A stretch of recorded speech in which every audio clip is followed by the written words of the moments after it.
On Take It to the Bank, you'll find ways to get out of debt,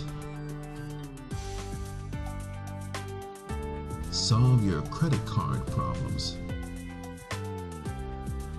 how to make and stick with a budget, simple ways to save, buying or selling a home, and many more financial matters on Take It to the Bank.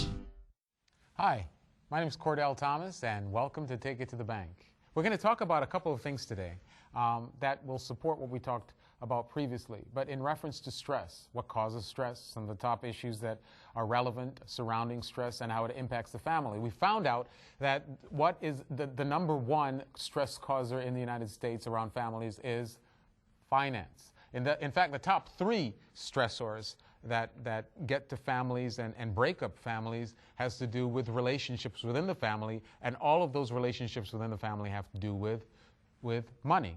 So the top one is financial issues. Number one is stressor is being in debt or not being able to pay certain things or losing a job, those type of issues. The second relevant issue has to do with jobs and the work environment. There's a lot of stress going on in people's work environments, and all you need to do is ask your friends and see what's going on. What happened in Michigan when late 80s, early 90s, when the automotive industry went through a major change. A lot of individuals were getting pink slips, or the layoffs were happening, and people were uncertain of what was going on in their lives. Now Michigan's a whole different place because of how many jobs were related to the automotive industry. Very interesting, as I lived through it between 1988 and 1994.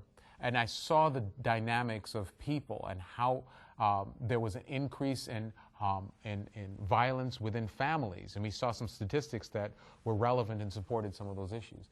So finance and debt can cause a lot of stress. And now we want to focus on, in this program, the relevance of what causes those financial problems. What is the cause underlying that top stress factor of finance? And so we're going to talk through 6 specific issues. Those 6 issues are, the first one would be poor personal planning. We'll go into a little bit more depth on that one in a minute. But number 2 is unemployment or loss of income. Number 3 would be expensive emergencies. Number 4 would be bad financial advice. Number 5, risky investments. And we'll talk a lot about that in a minute. And number 6, inadequate planning for retirement. Those are the 6 issues we're going to talk about. Now, when we talk about these causes of financial problems, a lot of things resonate. When we look at what's going on out there and the causes of stress, a lot of these causes of stress we talked about could be an irritant, it could be a variety of things, but more so it has to do with finances. And you're going to find that a lot of what we talk about is helping to prevent certain financial issues to happen before they do. Because I'm sure that you received calls in the mail with a pitch like saying, we'll protect you from scammers who would run up huge debts on your credit cards without you knowing. Just send us your credit card numbers and we'll take care of you. If someone calls you on the phone and asks you for a credit card number, there's a problem, because most legitimate business owners do not ask for it. They may ask for an identifying number, they may ask for something separate, but they do not ask for credit card numbers or any type of financial or private information that you would have. You know that's a warning sign, so you try to avoid those type of problems. Now, the facts are, offers of credit protection or insurance against fraud are attempts to get your personal data. And if someone calls you out of the blue that you don't know, that's a warning sign to stay away from them. They're just after your identity and after your money and after any type of financial issue that they can get their hands on. So watch those type of things. So let's go through it. Number 1 we talked about had to do with personal planning. Poor budgeting is one of the reasons why many people get into these financial straits. If you are spending more money than you bring in, you are setting yourself up. If you're single and you're doing so, it's a simple issue of figuring out where your money is coming from, and figuring out where your money is going. Those are the major items to think about. A budget would solve that issue because you'll have your income, your paycheck, your expenses, your rent, the car note, whatever the case may be. Now, as you look at these issues, it can be solved relatively easily. Now, if you're married and you're running to these type of issues, you have a relationship with someone and you're spending more than you bring in, that causes a whole host of other problems that can even lead down to divorce and a variety of other things. So when you're talking about planning, if you're married, look at a prenuptial agreement. Whoa, Cordell, prenuptial agreement, we're married, we're Christians. Did you know some of the statistics on divorce? When you know, then you'll probably make some substantive change. I'm going to get into that at a later time, but did you know that we're around 30 to 33% in divorce rates that have to do with finances? These are significant issues, and it can cause breakup in relationships if we don't address the issue. Use of credit cards, use of loans to pay certain debt.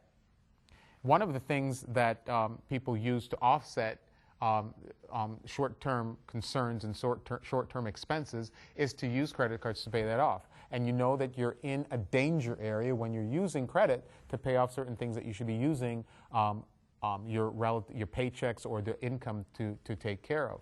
In most situations, if you're doing that, it can tell us several things are at stake. It means that you're not preparing for or taking care of future possible emergencies. And we're going to talk about expensive emergencies in the next couple of steps. But in this situation, you're setting yourself up. If you're using debt to pay off, using credit to pay off debt, you're running into a dangerous area.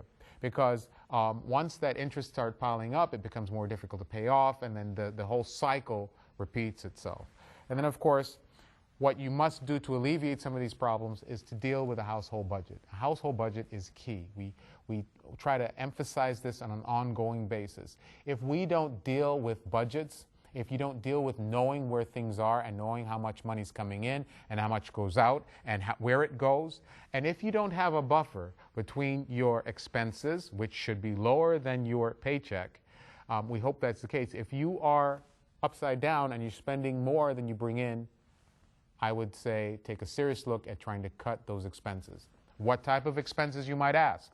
Well, if you cannot make your mortgage payment, why don't you cut back on your cable bill or your satellite bill, or try to talk to your cell phone company and get rid of your landline, and try to cut out certain things that may not be necessary at this point in time. Let's look at needs versus wants. Your need is shelter, clothing.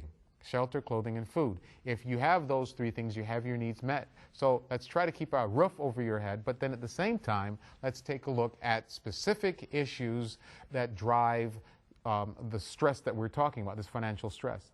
Cut back on those expenses you don't need and try to look at a way to invert that bubble from spending more than you have to spending less than you bring in. Now, the second key concept that we should look at is understanding your paycheck, where it's coming from, and possibly developing other revenue streams.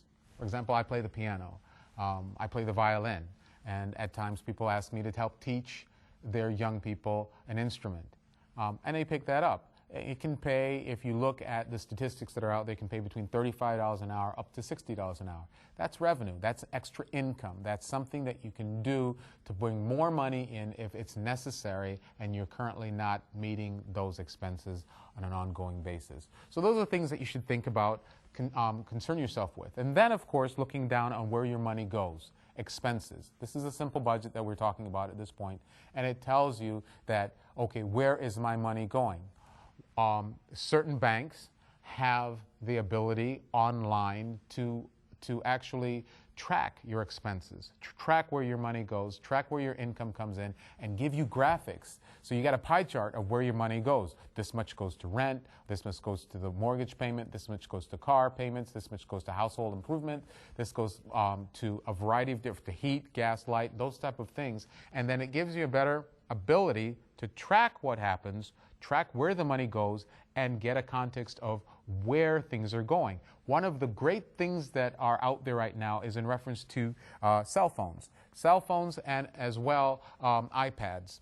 They provide you these apps that you can use to track your expenses. Expensify, Mint.com. Many of these are associated with helping you get a grasp of your finances. Grapple or grasp, whatever you can use that makes it better for you, use it. The context is understanding where your money goes is key to bringing in line your budget. And then, of course, don't spend more than you bring in. That's key, and ensuring that will help you have that buffer, additional funds that you can put into savings and prepare for that unexpected emergency. Unemployment and loss of income is the next step to take a look at. And it also goes back to why we budget now. Some people are not quite sure of if their job will last a year, another 10 years. You remember way back in the day, the baby boomers could go to work and work at a job for 45 years and retire and get the golden watch. That's no longer the key. With millennials and Gen Xers coming into play, the whole dynamic of the work environment has changed. So you no longer have the capacity to trust that you'll be in one job for 45 years. As a matter of fact, as a Gen Xer, Gen Xers are, and I think that's where I'm at, that's my generation, we are more apt to go through 7 to 10 different jobs through the course of our lifetime. And as risk takers, based on when we were born, we were latchkey kids and coming home because both parents were out working and bringing in revenue. So Gen Xers, by their profile, are more risk takers. So you find that my group and my generation would actually go to work initially between the ages of 20 to 35, 20 to 40, but during that time frame, they're getting ideas of how they can begin their own business and develop their own concept, and they branch off later off in life with a business concept and a thought process of what they can do to be successful on their own. So we find that most people now, and especially the millennials now that are coming into the work environment, are more apt to be selective in the jobs that they go into. They're more apt to change jobs on an ongoing basis based on their skill and their education. So you're no longer going to be doing one job for 45 years. Retirement is always key. Planning for retirement is the other thing we'll talk about, is something that most people are not planning for. But we're getting ahead of ourselves. Unemployment and loss of income is another relevant area to discuss. A complete loss of income and cash can destroy even the best laid budgets. It's key to understand that you lose a job. They tell you, many investment gurus and financial literacy trainers will tell you it's important to have an emergency savings of between 3 to 6 months. Now, let me ask you the question. How long are most people unemployed as you took a look over the past 3 to 4 years? I can tell you, we're working with EDD, different organizations that help people find jobs and work through the context of job loss. They will tell you that most people are getting unemployment insurance for the course of up to 2 years. People are unemployed for even a lot longer than that. So if you go through a job loss with the state of the economy, you will probably be looking for work for an extended amount of time. And so that 3 to 6 month emergency savings account will be burnt out. How do you handle those specific issues when you take a look at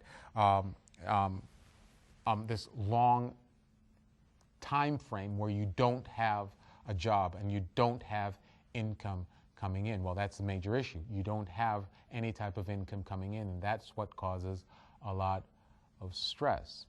So what are some of the resources we can go to when you're dealing with that? Well, if you have a well-laid budget, you're putting money away.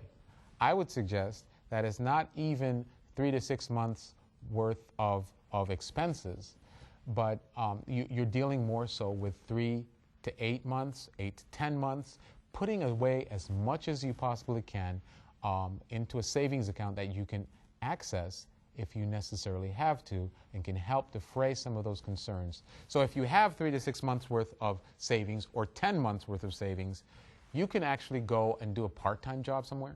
You can go and do some other type of work. You can teach the piano if you have that type of skill. You can do a variety of things that may not bring in as much money as you would have liked it to, but at least it's not cutting into your expenses, cutting into your savings as quickly as it would if you just don't have anything coming in. So look for multiple streams of income during those times when you're down and you don't have the specific job you had to go to on a daily basis. It can get demeaning because you can talk to many people, as I have, about job loss, and it is very depressing to hear the comments they have to say about going through that experience. I know that I have went through back about 10, 12 years ago, the company that I was working with consolidated. And so the job positioning that I had, the position that was labeled as a strategic marketing manager, went away. And so they no longer needed one. And so you were out, and I had a great severance package, and I took that severance package and I traveled. So many different things you can do as you go through the job loss, because many companies provide you a large sum of money, if they have that, as a severance package or a payout as you leave the job. Now, what I will tell you in all of this is don't do what I did, because back in that day, I took that severance package, which was substantive, and I traveled Europe. Do I regret it? No, because I enjoyed myself. I was single at the time. I didn't have major overhead expenses, and I didn't own a home. So I didn't have those specific problems to deal with at that time. And I enjoyed the trip. I saw places that I've never imagined, and experienced something that I will never regret. But I do regret this, that a portion of that money that I got as a severance to that job should have been put away into some type of retirement or some type of investment, because using up that money at that time was fun, but I look back on it as a time that I could really dug into a retirement account that could have paid many dividends for me later on. But that's just my advice. Okay, unemployment and loss of income. There are many things that we can do. There are things I would suggest you do, and I would ask you to do. One thing is, don't get depressed. Don't let it get you. Don't let the stress get to you. Take an active role in finding something else that can bring in additional revenue, additional paycheck, additional monies that can support as you're using up that emergency savings. And with God's help, you will find something soon to help support you and your family get through the crisis that you're dealing with. Number 3 would have to do with expensive emergencies. Even the greatest financial planner deals with expensive emergencies. Costly emergencies that have to deal with medical expenses, that have to do with educational costs. I never realized this, but when I went away to school, to college, the funness of being away from home, I guess, after getting through the homesickness, was interesting, because at college you had these freedoms. You had this student ID card that you could utilize at the bookstore. So you're buying these jerseys, you're buying the books, you're buying all of these type of things. And then, of course, student financial aid is paying for some of it. But yes, your parents are also paying for a substantive part of your education. And at that time, as a student, you really don't understand the full context of what you're dealing with. I tell you the story about my son and when he bought his first bike. And I go back on that. Or when I bought my first car, there is a certain sense of obligation when you have to save for something and you have to pay for it. You take care of it a lot better. When you're not paying for something and you deal with student loans, there's a certain type of psychology that comes to play that, I didn't use my own money for it, therefore it's not really mine, and I don't treat it with the same type of care that I treat something that I spent the sweat and hard work doing. Now, what I would tell you is this. The key to understanding how to deal with all of these expenses is making your children, your young people, a part of everything you do. Education is key, because a lot of these concerns such as medical emergencies, if you tell them the importance of wearing a helmet when they're riding their bike, and reiterate the importance of their part in the full finance of the home, tends to provide them an awareness factor that this is not really just this game that we play, that I don't have any obligations, because we all do when it comes to the family unit. Medical emergencies come up and they can wipe people out. Medical emergencies have put many people in debt for years and years and years, and many can't even dig out of it because there was inadequate planning.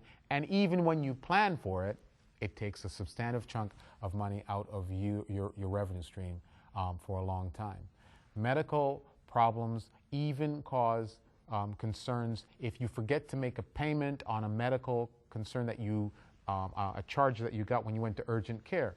That missed payment will hurt you tremendously from the standpoint of credit, because those medical agencies take all of your payments and your non-payments and report them into your credit history. These are major things to be aware of and to prepare for as much as we possibly can. So we have the major ones I was talking about is home expenses, a water heater. It'll come up. Believe me, because we really don't know when we don't know when that water heater is going to break down, as I found out. And then I went in to buy the water heater and found out someone else had the same type that lasted 22 years, and mine only lasted 7, which is an irritant for me, and I'm going to put it aside right now, and we'll continue our conversation on the things that matter. But I'll bring it up again because I think it's really important to realize that these emergencies that come up are relevant. They're relevant, as small or as large as they can be. If you are prepared with an emergency savings account, these expensive emergencies can be planned for, and you can take care of them without it hurting your financial status within the confines of your budget. Poor budgeting will cause concerns all the way down the road, from loss of income when you don't have a job to those medical emergencies, as well as to financial advice.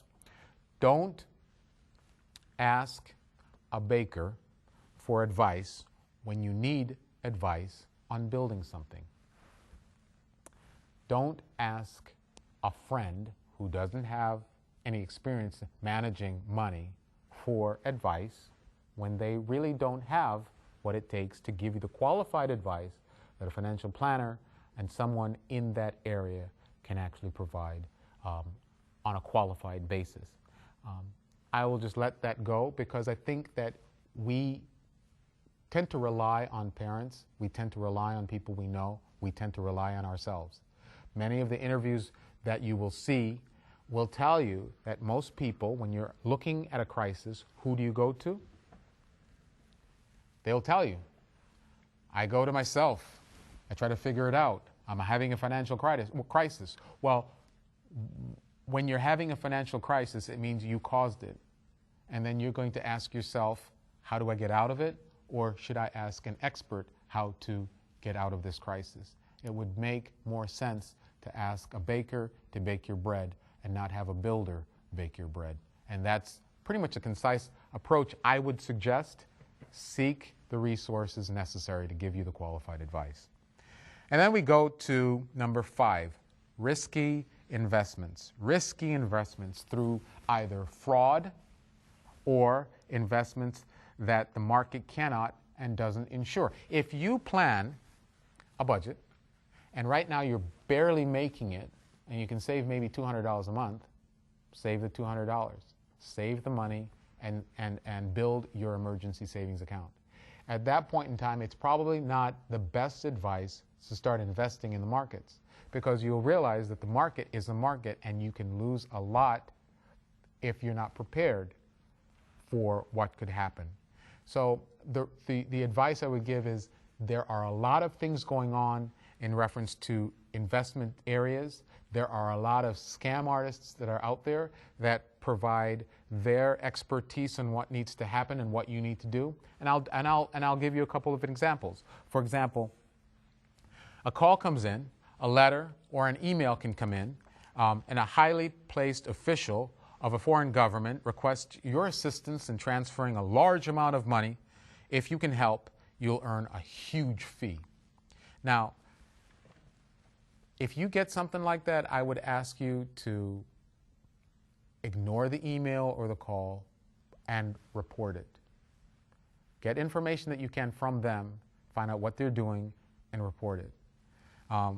These checks are almost always counterfeit that they provide you, that you put into their account, into your account, and the check looks legitimate. They can do a lot of things to make it look real and tangible, but the check will bounce a few days later. And then, of course, your bank will then ask you how you intend to cover the money you transferred to the scammers, and it can take up to 21 days for that check to clear and create a major cause of stress in your life when a lot of money is at stake. These are things you don't want to get involved in. How about number two? And I'll pick one. We get this all the time, fraud and what you can do to prevent it. And I would suggest that if you're interested in getting some of these samples, at the end of the show, we'll provide you an email address and a website if you would like to check out some of the same specific information, and we can support you with. The last one I'll share with you is this. The con job is an unemployment advertisement offers a work-at-home opportunity, a multi-level marketing plan, or another way of becoming your own boss. It will increase your income. We're all interested in working for ourselves. But there are things that are out there that you should be aware of when you're looking at this work for yourself type of thing. There are a lot of scams that are out there. In fact, the facts are this. Sending fees for job guarantees is very risky. If someone asks you to pay a fee to get something that's typically just free, it's very risky. In many cases, scammers advertise all kinds of job opportunities, from envelope stuffing to craft assembly to a variety of all of these, a variety of different jobs. And in most instances, the ad makes promises that they cannot keep. You lose more money instead of making more money, and there are tips that we should all be aware of when you're looking at risky investments. The last one is to plan for retirement, to save money, to get the budget in place so that you can have an adequate amount of money you can put away into an account, a 401k, a 403b, an investment account that can prepare you for a retirement that you can enjoy. Those are the 6 things that cause financial crises in your life. When you prepare for these things by starting and planning a budget and watching the emails that come in and avoiding a lot of these concerns, you are better prepared of taking that extra money to the bank and save. God bless you.